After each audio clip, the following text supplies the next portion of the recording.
আসসালামু আলাইকুম।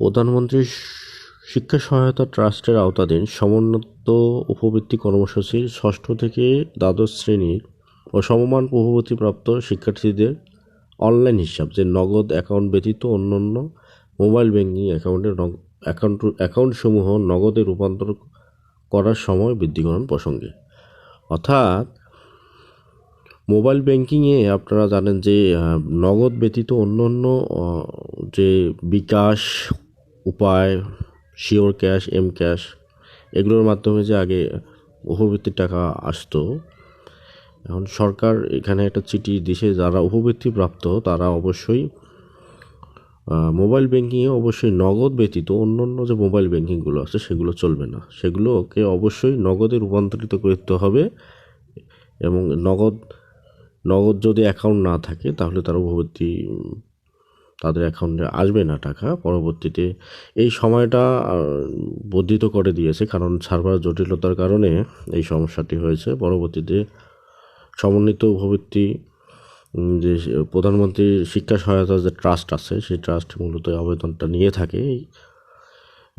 এখানে এই কথাটিই বলেছে যে উপযুক্ত বিষয়ে সূত্রোক্ত স্মারকের পরিপ্রেক্ষিতে জানানো যাচ্ছে যে প্রধানমন্ত্রী শিক্ষা সহায়তা ট্রাস্টের আওতায় বাস্তবায়নাধীন সমন্বিত উপবৃত্তি কর্মসূচির আওতায় উপবৃত্তিপ্রাপ্ত নির্বাচিত শিক্ষার্থীদের মধ্যে ষষ্ঠ থেকে দ্বাদশ শ্রেণীর অনলাইন ব্যাংক অর্থাৎ এজেন্ট ব্যাংকিং সহ নগদ হিসাবধারী ব্যতীত অন্যান্য আর্থিক সেবাদানকারী যেমন বিকাশ, রকেট, উপায়, শিওর ক্যাশ, এম ক্যাশ প্রতিষ্ঠানের সকল উপকারভোগীর ব্যাংকিং হিসাব নম্বর শিক্ষা প্রতিষ্ঠানের পর্যায় হতে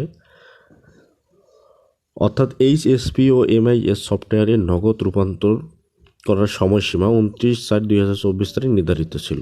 এই সময়টা পরবর্তীতে কি করছে,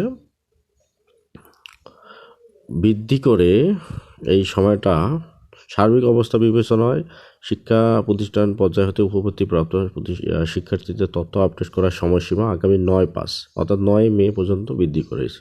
এই কাজটি অবশ্যই HSP MIS সফটওয়্যার অন্তর্ভুক্ত নগদ অ্যাকাউন্টসমূহ তথ্যাদি যাচাই বাটনে ক্লিক করে এটা সংরক্ষণ করতে হবে। আর এই সংরক্ষণ করার যে প্রসেসটা আছে সেই প্রসেসটা প্রথম ধাপ হলো HSP